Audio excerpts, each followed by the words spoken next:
12. 환상을 환상으로 보라. 환상이 그토록 진짜 같다면 어떻게 해야 그것을 환상으로 볼 수 있을까?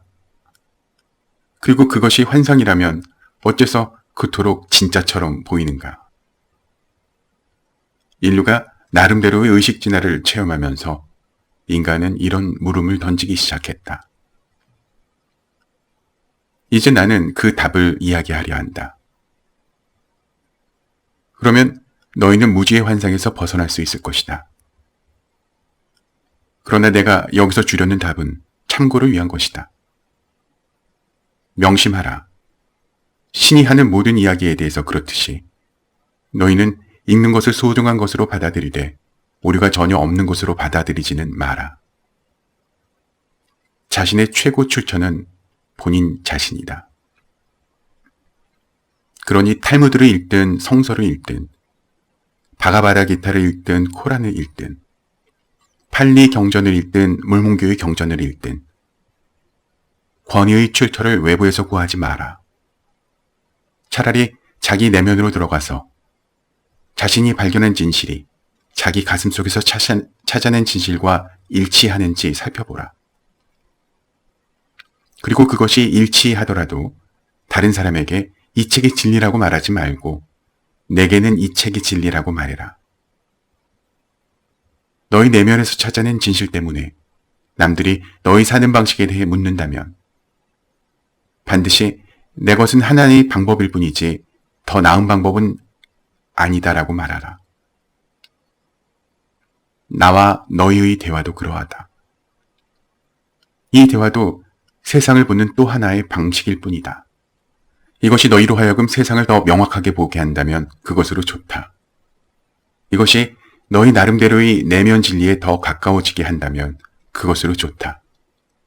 그러나 이것을 너희의 새 성경으로 만들지 않도록 조심하라. 그것은 너희의 신앙을 다른 것으로 대체하는 것에 불과하다. 신앙을 구하지 말고 자신의 삶을 자각하기를 구하라. 자신은 그런 자각으로 되돌려줄 수 있는 것이면 뭐든지 이용하라.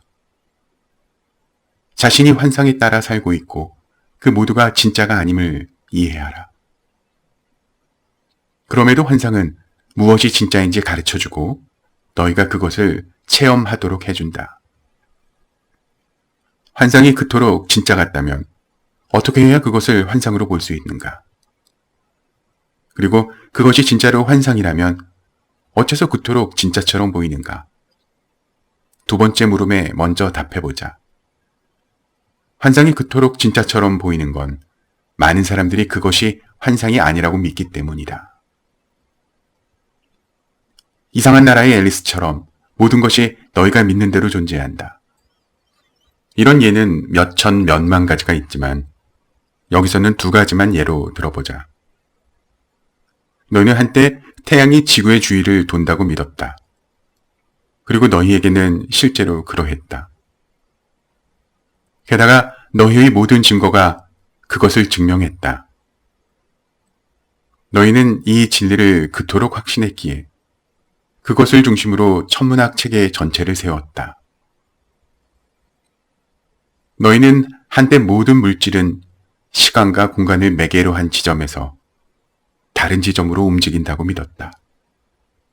게다가 너희의 모든 증거가 그것을 증명했다. 너희는 이 진리를 그토록 확신했기에 그것을 중심으로 물리학 체계 전체를 세웠다. 자, 이제 주의 깊게 들어보라. 이들 학문과 그 체계의 경이로움은 그것이 딱 들어맞았다는 것이다. 지구가 우주의 중심이라는 믿음의 근거에서 너희가 창조한 천문학은 밤 하늘을 가로지른 행성운동에서 볼 수 있는 현상들을 설명하는 데 들어맞았다. 관찰이 소위 지식이라는 걸 창조하면서 믿음을 뒷받침했던 것이다. 물질 분자에 대한 믿음의 근거에서 너희가 창조한 물리학은 물질 세계에서 너희 눈에 보이는 현상들을 설명하는 데 들어맞았다. 역시 관찰이 소위 지식이라는 걸 창조하면서 믿음을 뒷받침했던 것이다. 나중에 너희가 보는 것을 좀 더 면밀하게 살펴보고 나서야 너희는 이런 현상에 대한 견해를 바꾸었다. 그러나 이러한 변화가 쉽게 이루어진 건 아니다.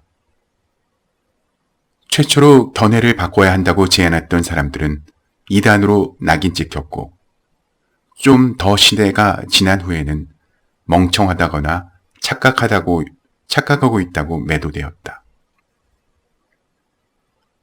지구가 태양 주위를 돈다는 새로운 천문학의 발상이나 물자 입자가 시간과 공간을 통해 선을 그리면서 움직이는 게 아니라 한 곳에서 사라졌다가 다른 곳에서 다시 나타나는 것처럼 보인다는 양자 물리학의 발상은 종교와 과학에 대한 모독이라고 비난받았다. 이런 이론을 주장하는 자들은 사람들에게 배척당하고 방해받았으며 심지어 그 믿음 때문에 사형에 처해지기도 했다. 우리의 믿음이 옳아. 너희의 대다수가 그렇게 주장했다. 어쨌든 온갖 관찰이 다 우리의 믿음을 증명하고 있지 않은가. 그렇다면 어떤 것이 먼저인가? 믿음인가? 관찰인가? 문제의 핵심은 이것이다. 문제를 파헤치고 싶어 하지 않았다.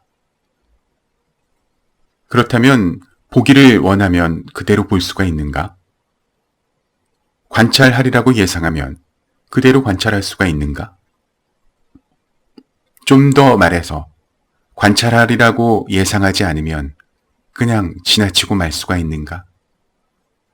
내가 말하건대 대답은 그렇다이다. 과거의 실수에 지친 현대과학이 먼저 관찰하고 나중에 결론을 끌어내겠노라고 맹세하는 오늘날에도 이 결론은 여전히 신뢰받을 수 없다. 너희로서는 어떤 것도 객관적으로 볼 수 없기 때문이다. 과학 역시 모든 관찰 대상은 관찰자에게서 영향받는다고 결론지었다. 영성이 이미 여러 세기 전에 이야기했던 것을 이제야 과학이 따라잡은 것이다. 병원과 실험실에서는 중요한 연구를 할 때 좀 더 정확하게 하려면 이중맹검법이라는 방법을 실시해야 한다는 걸 깨달았다. 여기서 이중맹검법이란 여러 실험 대상 중 어느 실험 대상이 특정 치료를 받는지 실험 대상과 실험자가 모르게 함으로써 약의 효과를 연구하는 방법이다.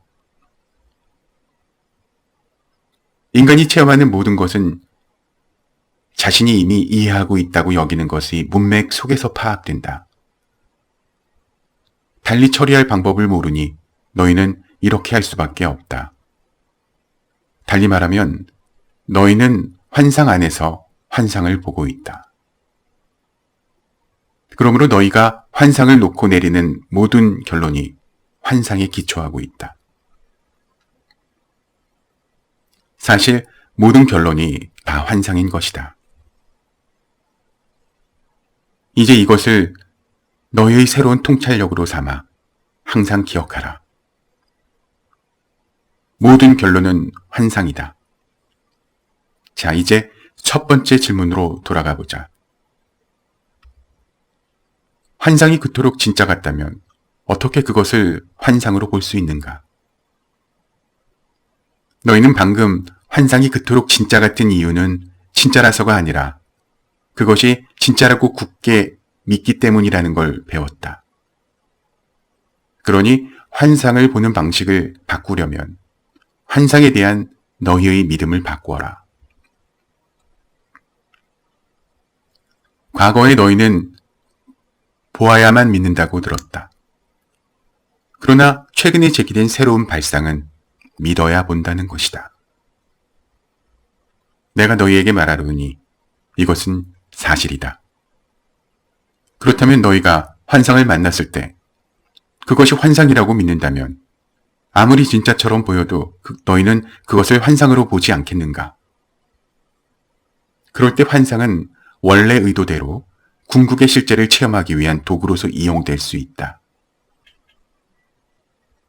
너희는 환상을 창조하는 법을 기억해낼 것이고 너희가 바라는 대로 환상이 존재하게 만들 것이다. 이건 원래 그래. 나는 너희의 동의 속에서 그렇게 되어야 한다고. 너희가 생각하는 환상이 자신을 드러내는 걸 그냥 바라보지 않을 것이다. 그렇다면 어떻게 이렇게 할 수 있는가? 너희는 이미 그렇게 하고 있다. 다만 자신이 그렇게 하는 걸 알지 못하기 때문에 의식적인 선택이 아니라 무의식적인 선택을 하고 있을 뿐이다. 그러나 이조차도 너희가 정말로 선택하고 있을 경우의 이야기다. 대부분의 경우에는 너희는 그냥 남들의 선택을 받아들이고 있을 뿐이다. 너희의 선택은 남들이 선택한 것을 선택하는 것이었다. 그래서 너희 선조가 자기 선조, 심지어는 7대조까지 문화 이야기를 따라 살았듯이 너희도 너희 선조의 문화 이야기대로 산다. 남들이 너희를 위해 선택했던 것을 선택하기를 그만두는 날, 그때가 바로 해방의 순간이 될 것이다. 그러면 너희는 환상에서 달아나는 것이 아니라 환상에서 해방될 것이다. 너희 자신이나 현실에 대한 환상의 지배력에서 벗어나 자유롭게 환상과 더불어 살아갈 것이다. 일단 너희가 환상의 목적을 이해하고 나면 자신의 목적이 실현될 때까지는 너희는 절대 환상을 끝내고 싶어 하지 않을 것이다.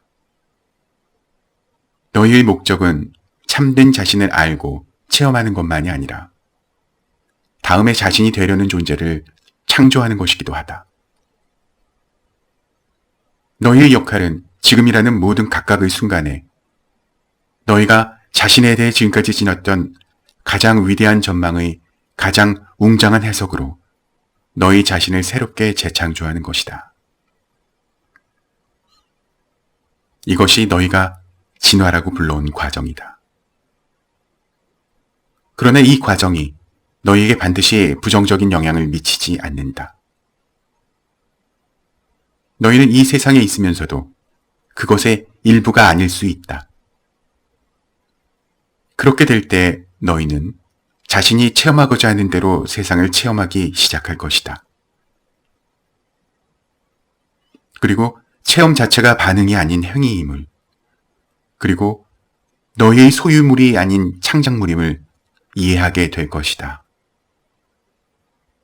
너희가 이것을 이해할 때 너희 삶의 모든 것이 바뀔 것이고 너희 중 대다수가 이것을 이해할 때 너희 행성의 모든 것이 바뀔 것이다. 너희는 이 비밀을 이해했던 사람들을 성각자라고 불러왔고 이 비밀을 가르쳤던 사람들을 스승이라 불러왔으면서 이 비밀을 실천하며 살았던 사람들을 복받은 자라고 불러왔다. 그러니 축복 받을지어다. 깨달은 성각자로 살려면 이단자가 되어야 하고 불경스러운 사람이 되어야 한다. 다른 모든 사람이 믿는 것을 믿지 않을 테고 너희가 그들의 낡은 진리를 부정하는 순간에 그들은 너희의 새로운 진리를 부정할 테니까.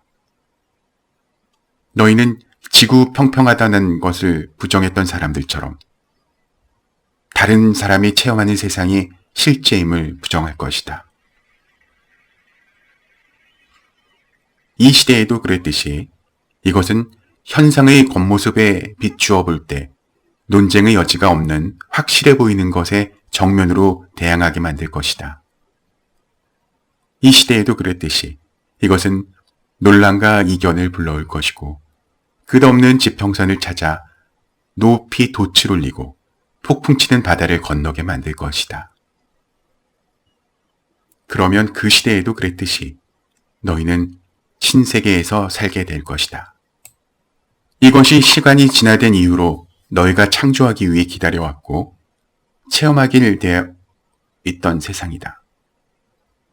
아니, 시간 또는 환상이니 환상이 시작된 이후로가 더 정확한 표현일 것이다. 항상 명심해라. 너희는 환상을 견디고 있는 게 아니라 선택하고 있다는 걸. 그렇게 하기로 선택하지 않는 한 환상에 따라 살 필요가 없다. 너희가 여기 있는 건 너희가 원해서이다. 만약 그걸 원하지 않았다면 그렇게 되지 않았을 것이다. 너희 삶의 믿음인 그 환상을 창조하는 건 너희 자신이지 너희를 대신한 다른 누군가가 아니다. 자신이 체험하는 삶에 대해 책임을 지고 하고 싶어 하지 않는 인간들은 신이 환상을 창조했고 따라서 그것을 견디는 것 말고는 선택의 여지가 없다고 말한다. 그러나 내가 말하건대 너희 사는 세상이 지금과 같이 된 것은 너희가 그렇게 되기를 선택했기 때문이다. 그러니 너희가 더 이상 지금과 같은 세상을 원하지 않으면 세상은 너희가 원하는 방법대로 바뀔 것이다. 많은 인간들이 받아들이지 못하는 진리가 이것이다. 이것을 받아들였다가는 자신들이 공범임을 인정해야 하는데 그렇게는 할 수가 없는 노릇이니 말이다. 그들은 자신도 모르게 되어버린 공동 창조자라는 보다 차라리 내키지 않는 희생자가 되려 한다. 물론 이러는 것도 이해가 된다. 너희 세상이 너희 창조 행위가 빚어낸 소산이고 너희의 의지와 욕망이 낳은 결과라고 생각하며 아마도 너희는 자신을 용서할 수가 없을 것이다. 그런데 왜 너희는 자신을 용서할 수가 없는가? 내가 너희를 용서하지 않으리라 생각하기 때문이다. 너희는 용서받지 못할 죄가 있다고 배워왔다. 그렇다면 신이 용서하지 않으리라는 걸 알면서 그런 짓을 한 자신을 어떻게 용서할 수가 있겠는가? 그럴 수는 없다. 그래서 너희는 차선책을 택했다. 그런 일과 아무런 관계가 없다고 변명하는 것이다. 너희는 내가 인간을 면제받지 못할 죄로 규정할 것이라고 여기는 죄에 대한 책임을 부정한다. 이것은 억지 논리다. 너희가 세상을 지금과 같이 창조하지 않았다면 누가 했단 말인가? 만약 누군가가 세상의 모든 끔찍한 재앙을 창조한 건 신이라고 말한다면 너희는 펄쩍 뛰면서 나를 변호한다. 아니야. 절대 아니야. 신은 인간에게 자유의지를 주었을 뿐이야. 이런 재앙을 만들어낸 건 인간이라고. 그런데 만약 내가 너희 말이 맞다. 나는 지금과 같은 너희 삶을 창조하지 않았고 창조하고 있지도 않다. 너희 현실의 창조자는 너희 자신이다. 라고 한다면 너희는 이것도 부정한다. 이렇게 너희의 서로 모순되는 이야기를 하고 있다. 이런 건 신도 창조하지 않았고 너희도 창조하지 않았다. 양쪽 다 슬퍼하면서 그것을 보고 있을 뿐이다. 하지만 정말로 삶에 절망하거나 화가 나면 너희 중 일부는 태도를 싹 바꾼다. 그리고 최악의 상황이 되면 결국 나를 비난할 자세를 취한다. 당신 어떻게 이런 일이 일어나게 놔둡니까? 너희는 내게 소리친다. 하늘에 대고 주먹을 휘두르는 자들도 있다. 환상이 혼란으로 바뀐 것이다. 단순히 세상이 가혹한 곳이어서만은 아니야. 잔혹하고 무정한 신이 세상을 그런 식으로 창조한 거야. 너희는 이렇게 생각한다. 이런 생각을 지속시키려면 너희는 자신을 신과 분리된 존재로 보아야 한다. 너희라면 잔혹하고 무정한 세상을 창조하지는 않았을 테니까. 너희라면 절대 하지 않은 일을 하는 신을 상상해야 하고 자신을 신의 변덕에 끌려다니는 존재로 보아야 한다. 너희는 실제로 이렇게 해냈다. 종교적으로. 그런데 너희는 여기에서도 모순을 본다. 최고의 지각을 가진 너희의 신 또한 이런 일을 하지는 않을 테니까. 그렇다면 누가 그렇게 했단 말인가? 오늘날까지도 그렇게 하고 있는 건 과연 누구인가? 누군가는 책임을 져야 한다. 그렇다면 그게 누구인가? 사탄을 등장시켜라. 애정 없는 짓을 저지르는 애정 깊은 신이라는 모순을 해결하고 이 문제에 대한 너희의 책임을 회피하기 위해 너희는 제3의 존재를 완벽한 희생양인 악마를 만들어 냈다. 이제야 마침내 모든 것이 아귀가 맞아 떨어졌다. 너희가 원하는 것과 내가 원하는 것 사이에 존재하면서 양쪽을 불행하게 만드는 또 하나의 존재가 있었던 것이다. 우리가 사는 세상의 무정함과 무자비는 우리 책임이 아니야. 그런 세상을 창조한 건 우리가 아니니까. 너희는 이렇게 말할 수도 있다. 글쎄, 어떤 차원에서는 내가 창조했을지 모르지. 하지만 그건 내 잘못이 아니야. 악마가 그렇게 하도록 시킨 거야. 코미디 대사가 너희 신학이 되고 만 것이다. 아니면 너희 신학이 코미디 대사가 되었다고나 할까? 판단할 수 있는 건 너희뿐이다.